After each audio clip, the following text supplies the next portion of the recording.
We have a new update from SafeMoon. This is the captain's log. It is highlighting some updates regarding the SafeMoon Exchange. So we're going to be hearing from John Caroni, the CEO, in just a moment here.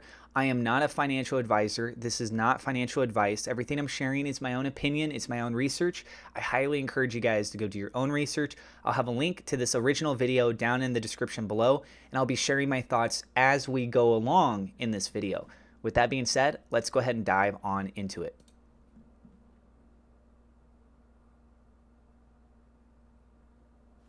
Let's talk the centralized exchange, the safe. So the last video that he did, where I did an in-depth review of it, was regarding the SafeMoon blockchain, and it was in the same location as where you can see him here. SafeMoon Exchange. So the SafeMoon Exchange has been actively under development for the past while, and yeah. I will start by saying this: he seems a little bit flustered. I don't know if this was just a one-shot take, or if he did a couple takes, but it didn't really seem like he had his words together in preparation to start off. Yes, I hear when exchange, when exchange, when exchange. Well, it's built. It's undergoing internal testing.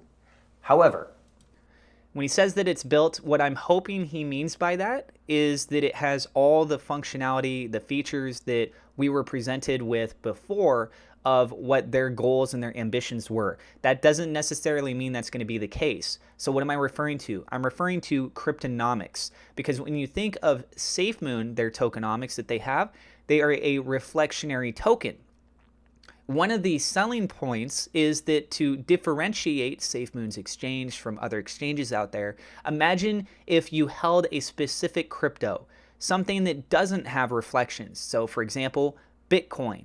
Imagine if you held that on the SafeMoon Exchange. Other people do their trades, and in that trade, there's a fee, and that fee takes some of that and puts it into a rewards pool, which then distributes out reflectionary rewards to the holders of Bitcoin on the SafeMoon Exchange. And you could also do that with Ethereum. You could do that with any cryptocurrency. So imagine just holding a crypto on the SafeMoon Exchange, and you're earning more of that crypto because of trading volume activity. So it would encourage more users to wanting to hold on the exchange, and it would encourage also more trading volume, as all of this does participate in the system. Okay, so that's a big selling point. That is something that would definitely help with transferring users over and acquiring new user base in general. They don't necessarily have to launch with that. I don't know if that's their plan. They could just launch with a standard-based exchange. There's no gimmick to it, and then they layer it on later on. That was kind of a tongue twister to say right there.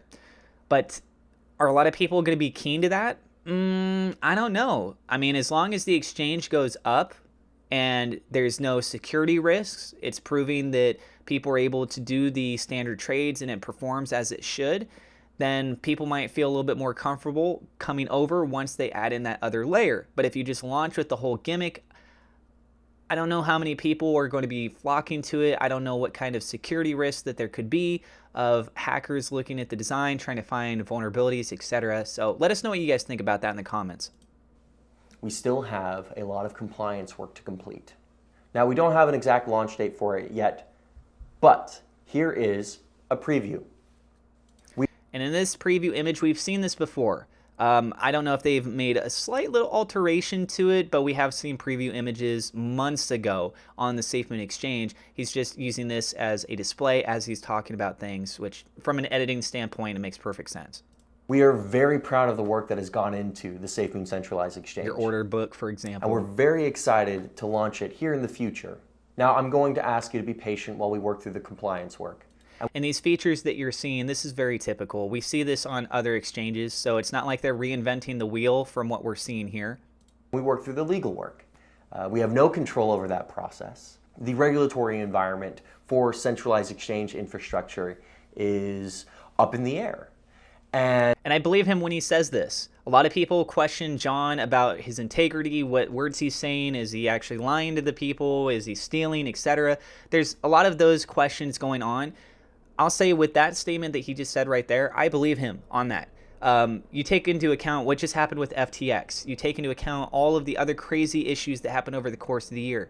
You take into account that there's been lots of political figures that have been calling for more regulations, including the SEC, right? So if you're looking at having a transitionary phase where you do have the industry space become more regulated, and you as an exchange, if you're trying to apply something like cryptonomics, does that mean that you're essentially converting anything and everything into a security? Is that what we're kind of looking at with that? And if that's true, then do you have to have a whole other separate license or licenses? You have to be in compliance with extra things. How does that potentially affect your platform? The pros, the cons, all that kind of stuff. It could get very complicated very fast, and you have to kind of be able to design these things so that you have the ability to make the adjustments if needed, or ideally that you just secure yourself so that when those things come into play, you're already okay. You're like the only exchange that's actually able to comply with that. So all these other exchanges are behind, and people are like, oh, well, I still want to do these things. Where can I still do these things? Oh, I could do it on the SafeMoon Exchange. Okay, boom. And then there you go. That's a whole other benefit that could come into play. And we're having to sift through it. Our legal team is working diligently to sift through it, to figure out what's happening, to work proactively to predict where regulation could go, but then to build our framework in order to meet those future compliance hurdles. Which makes perfect sense. The SafeMoon Exchange will be launching here in the future. It's not launching this year. Now, I know that is not what you wanted to hear. Yeah, but it's not surprising. You're posting this video, there's 3 days left. I don't know when you recorded it, but yeah, I mean, there's almost no time left in this year. If anyone was like so hard set that it has to come out this year at this point right now, like we only have 3 days left. The odds of it coming out were next to none. I know he had talked about the exchange and things coming out this year, but what can I say? But I think it's pretty obvious with current events going on that we, one, had to take a tactical pause to assess the current regulatory climate. Two, we still have more legal work to get done. And with the new regulatory climate around centralized exchanges, we're being proactive with our approach. I can say with a high degree of confidence. What I'm also wondering is if the new legal work that he's talking about here, does that mean that they have to submit new paperwork that has to go through its review process and any pending times that it would normally take for that? Because if that's true, and those new submissions, it could be a 1-day turnover, it could be a 1 week, a 1 month, it could be a 6-month kind of thing. I don't know. I think it really depends on what sector that they're submitting it to and what kind of stages it has to go through, because the court systems are absolutely horrendous. Confidence that we'll launch in the EU first, followed by the United States and the United Kingdom. Okay, so really important to stress that again. Launching in the EU first. The United States and the United EU first, followed by the United States and the United Kingdom. United States and United Kingdom. So if you're over in Europe, when the SafeMoon Exchange launches first, looks like you guys will have first dibs of access. Then the United States and the United Kingdom. So yes, the centralized exchange will not be launching this year. However, we have had a lot of innovations already come out, and we have more coming in the future. I'm John Caroni. I'm the CEO of SafeMoon. Thank you for watching. And that's it. So my final thoughts on this, it's nice to hear that he's giving any kind of an update. There's not much information that could be given here, but honestly, it's just nice to know that like the company is still trying to do any degree of communication. The pure silence on things has been terrible. And I know that a lot of people look at this and they're like, well, you didn't really say anything here, right? There's not much that you could really pull away from this. It's like, well, which way do you guys want it, right? Like them not to say anything at all and be completely non-existent, or for them to kind of speak up and give you a little bit of something to try and go off of. I know the ultimate goal that everyone would want is the actual delivery, right? That's the biggest key thing here.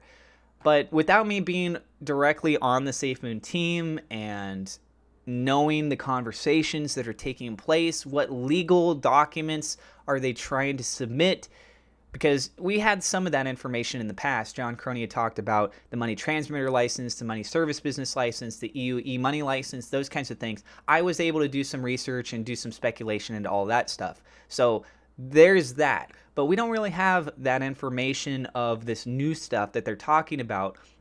If it happens to be the same thing that they already talked about, based on my research, I think that they should have already had this back in like early January. But maybe there's some other things that you have to check certain boxes and etc. And that delayed I don't know. I'm not a lawyer, right?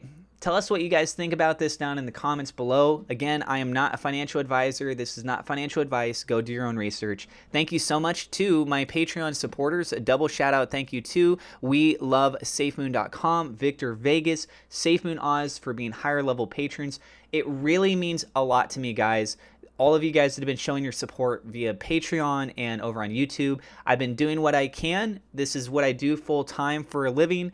And this year has been absolutely horrendous. So for those of you guys that have been still sticking around and showing your support, it means so much to me, guys.